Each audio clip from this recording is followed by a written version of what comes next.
We are at a new video quick hitter. That's what we're doing. Could turn into a regular episode. So this could either be like the guest segment or, the quick hitter. So Wait Jason, a minute, we're doing uh, video? I don't even know what I look yeah. like. It's TikTok. Oh Nobody cares. God. Nobody Yeah, it's cares. true. Oh, whatever. Yeah, it's true. Okay. Well, so the folks watching on video, they can see who's here, but they might not know. And if you're listening, if this turns into a full episode, Jason, would you have the honor of introducing our returning guest? Absolutely. So you may know him from Magnolia Bayou. He's got a new band with a new single coming out. And that's why he's on here. We've got Drew Fulton from the Heavy Strides. How you doing, Drew? Good man, how you doing? Good. What's up, Drew? Where you're in Gulf. I can't talk. Gulfport. Gulfport. Yeah, Gulfport, Mississippi. There you go. Still there. Right on. And you got a new band, the Heavy Strides, and we're digging what we hear. You're bringing the heavy to the blues rock world genre. And so we're here to talk about a new single. So you want to talk about the singles that are already there and what we got look forward to in this new single. Yeah, man. So we put out our first single back in October. It was called "Won't Hold Back." It was the first offering of the Heavy Strides.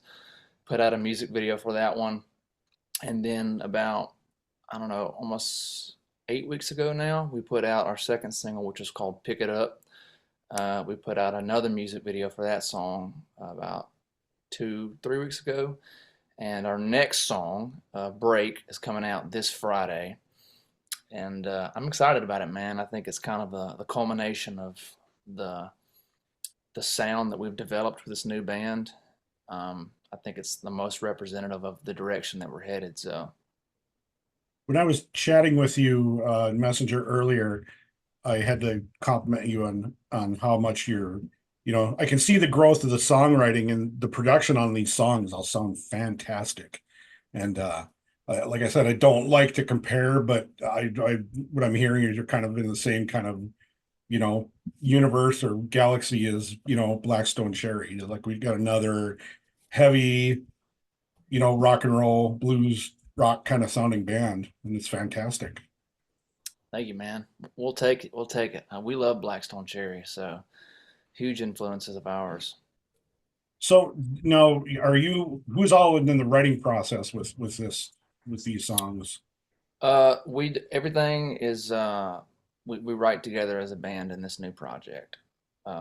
So um, this song in particular, "Break," was written by um, me, Josh, Cedric, and Jonathan Lawhon, who is actually the former bass player for Blackstone Cherry. He's a good friend of ours, um, and he helped us do some pre-production on this song.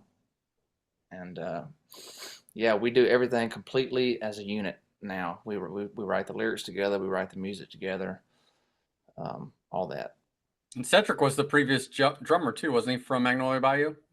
Yes, Cedric and Josh both came from Magnolia. Josh on bass. Where did you record up in John's studio? No, we did all No. the recording here in my home studio. Oh, I, okay. pro- I, Wow. I produced and engineered it. Oh, wow. That's really impressive, man. Like I said, it sounds great.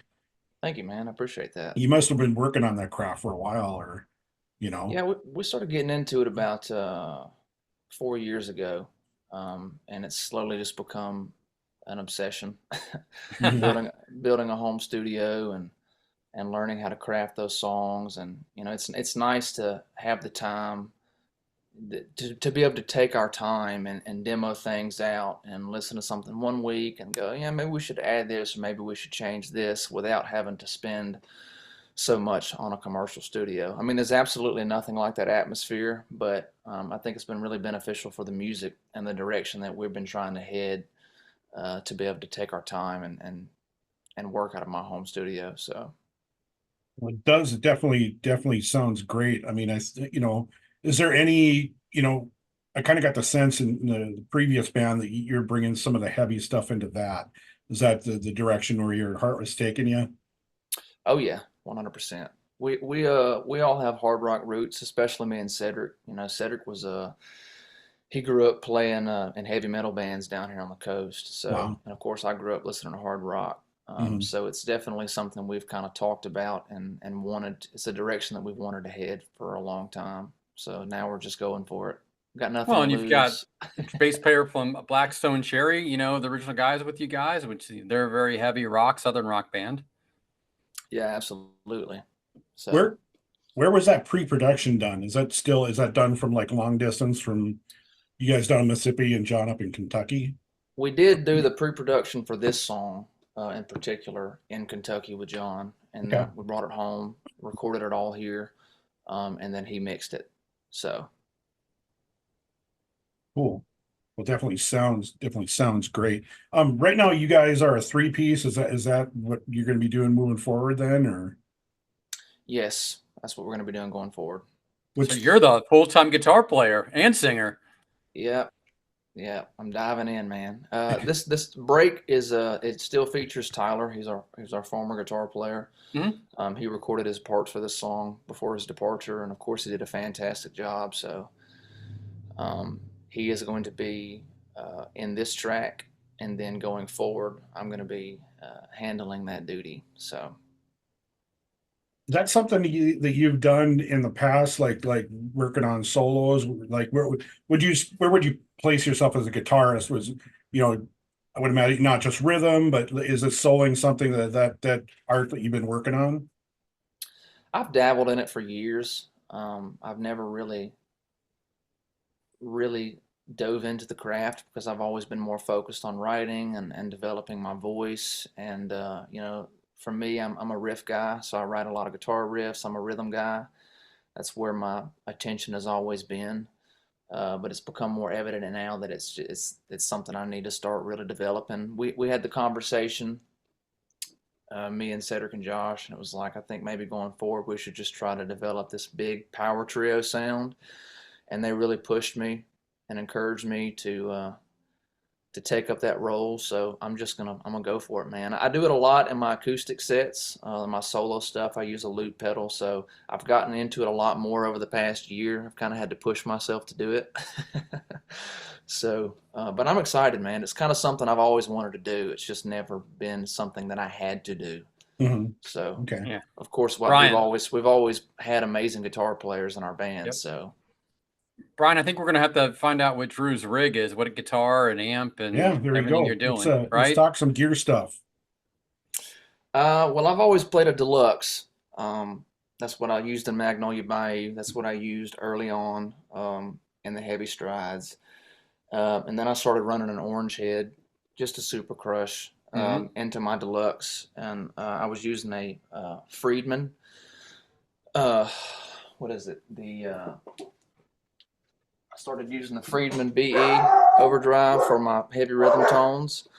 Of course, now I am going into the Line 6 direction.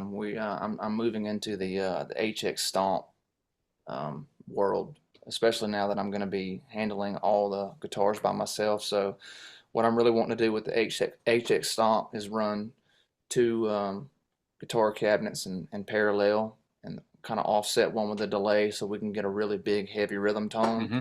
And of course, it just makes life, a lot easier. But it fills out the sound a little bit more in a live setting for sure. Yeah. Yeah, absolutely. So I'm kind of toying around with the idea of still getting some cabinets for stage, but we'll see when it comes time to getting out there and playing live S- shows again.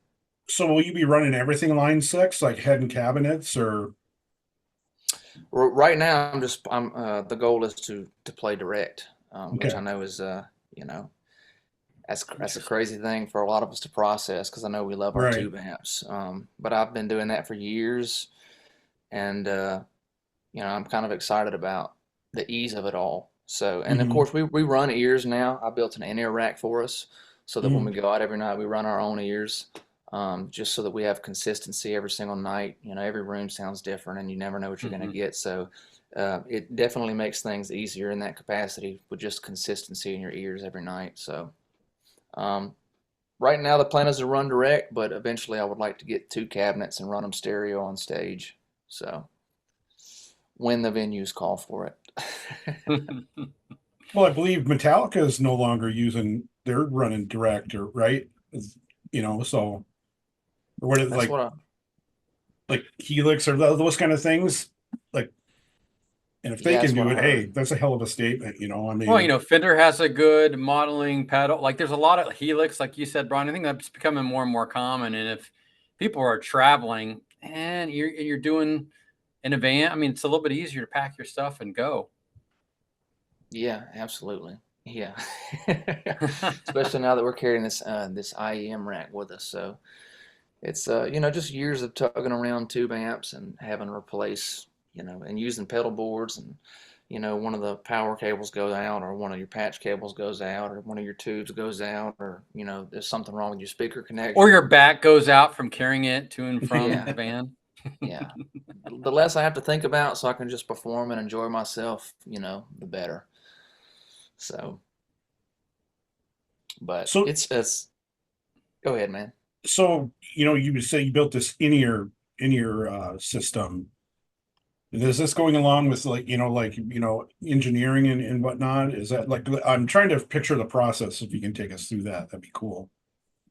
Yeah, so basically it's a digital mixer that's in a rack, and I've got a split snake that's installed into the back of the rack. So one of the snakes goes to all of our inputs, um, and then we have our own stage box connected to that snake, and I give the other tail to the front of house. So they give me all the stage lines, and I can send the stage lines to our own mixer. We can open up the app on our phone. Everyone gets their own little mixer, and they can Hmm. they can mix their ears exactly how they like it. And the front of house has their own splits, so they can mix it however they want to. So every night we just roll up, open up the app, and it sounds the exact same as it did the night before. Everybody can hear themselves clearly. Um, And and whatever, if you want more drum, if you want more bass, guitar, vocals, everybody can control that like being in the studio. Absolutely, and that was the goal, to bring the studio to the stage. So That um, that's really amazing. As one who's, I've rarely been on a stage, but usually like before this stuff, like how the front of the house would mix would affect how you're hearing stuff on stage. I mean, because you're always hearing guys say, can I get more guitar? Can I get more kick drum or whatever Hmm. the case may be? So mhm. they're just mixing for the crowd, for the audience, Yep. and you Mhm. guys just mix it as you don't have to Nope. rely Mm-mm. on the sound guy to get what you're Yep. hearing. Nope, not at all. And That's it's freaking a lot of amazing, man. yeah, and a lot of There's nothing sound wrong men. with this technology, man. That's freaking No. awesome. No, I'm all about it, man. And it's a lot of sound men. They're not familiar with that process. We show up and we tell them like, yeah, we don't need you to mix our monitors. And they're like, seriously? Wow, they just made my life so much easier. Yeah. Yeah. Nobody yelling at him at the end of the night. Yeah. So, and because there's no wedges on the floor, a lot of times the sound men they have a hard time getting clarity out front, because when you have monitors on stage that are blasting really loud, you get Hmm. all this woof from behind the monitors that clouds the mix and makes it harder for the front of house engineer to get clarity out front. So, when you take those out of the equation, you can actually kind of get a little bit more out of your guitar amps on stage if you want to, because you cut the volume on stage down by like 40 to 50% without those wedges. Yeah. And once you're on stage too, Drew, you can attest to this. You could sound check. There's not usually anybody there. Think you got your mix right on your monitor or whatever. And then people show up, there's background noise, everything else. And you're always still tweaking it through the first couple songs you're playing. Yeah, absolutely. So, and everyone can just do it on their own. They got their phone, they got their own little mixer. So, So with the in-ears and that and playing direct, it's like a combination of convenience and just, you mentioned, is it kind of hard to let go of that old school, like when you've like pedals and amps and stuff like that, or is it easy to just kind of go, hey, the technology is here, you don't miss that, or it wasn't easy at first. It's definitely a huge adjustment. With in-ear monitors, it's difficult to get used to the direct sound of your guitar in your ears, because it sounds a lot different. The sound of an amplifier with a microphone right on it versus an amplifier in a room. and you get all those reflections. The sound of your voice just right in your microphone, right in your ear, the isolation from the room. It takes a little bit of getting used to. It's very isolating. And there's workarounds. You can set up room mics and stuff like that that kind of gives you a little bit of that ambience back. But it definitely takes some getting used to. But once you get used to it, it's the best thing ever. Like I said, mainly for the consistency. And you just don't have to work as hard. So, but there's, some nights I do miss the feeling of just all the volume, and when you can't hear everything clear, sometimes you push harder and you just dig in. And so, there's things that I miss about doing it the old school way. There's definitely a something beautiful about that.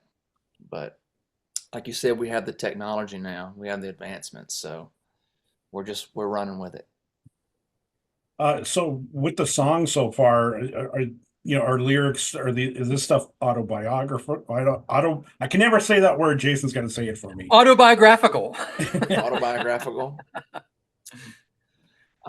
We definitely write from a very real place. I mean, we're all kind of at a point in our life where we feel like we have something to prove. Obviously, we started a new band from scratch, and we're just trying to make it. We deal with mental health just like everyone else. So, yeah, it's kind of a reflection of the struggles that we've been working through as a band, to try to get this off the ground, and just kind of coming to terms with where we are in our lives. And that's why we're writing all this together, because we're on that same level mentally. We're all feeling the same things, and we feel like that we just have a stronger connection and a stronger bond, and that these lyrics mean a lot more when we do it together.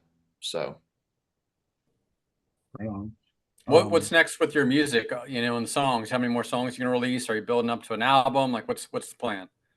right now, there's no plans for an album. We are trying to just do singles. Our goal is a new song every 6 weeks. So we have a bunch in the can right now, and we're writing and recording as we go. That seems to be what's working for artists right now, especially independent artists. The more content you put out, I hate to use this word, it feels so taboo, but the more appealing you are to the algorithm. Of course. Well, that's the state of music today. You gotta play by the rules. Yeah.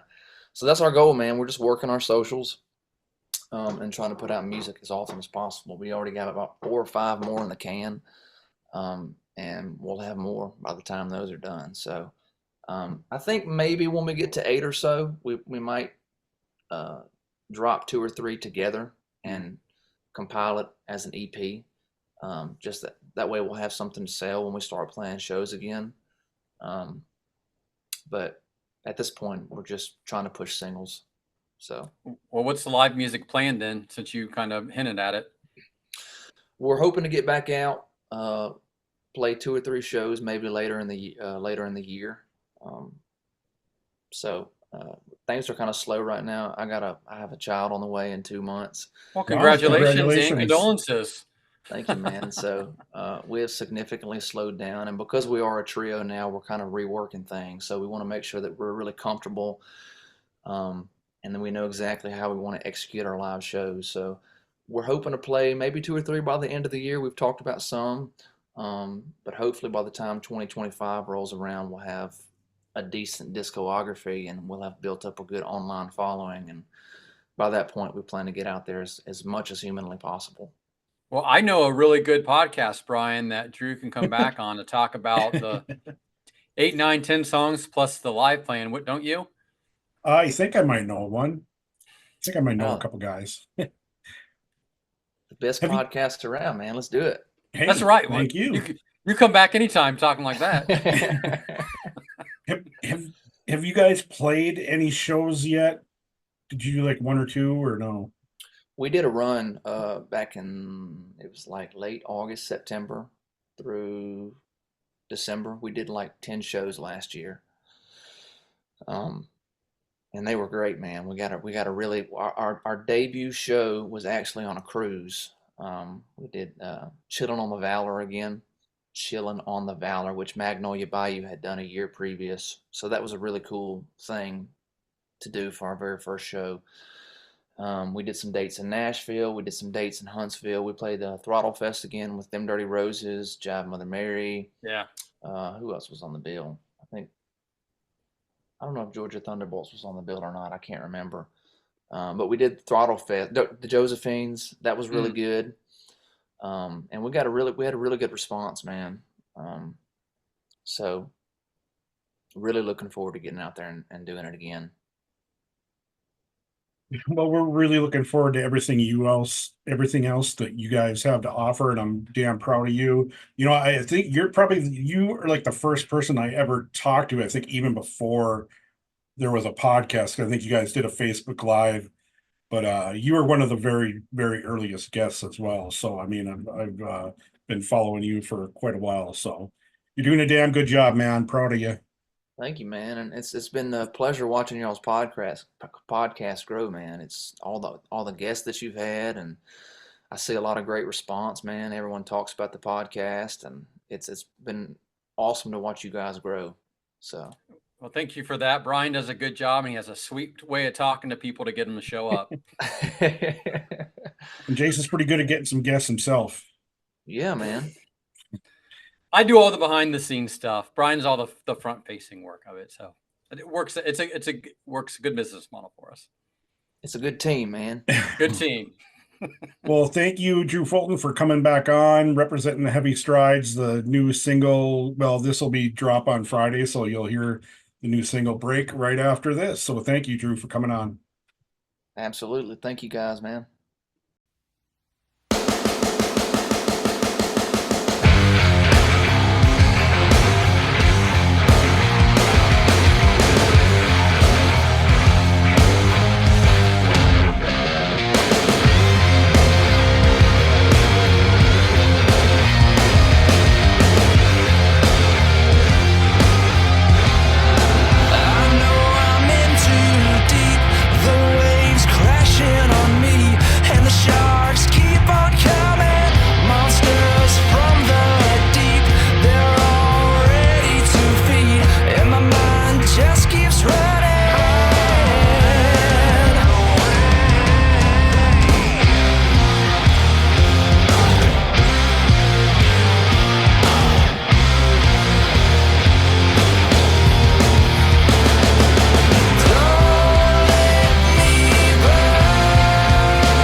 crashing on me, and the sharks keep on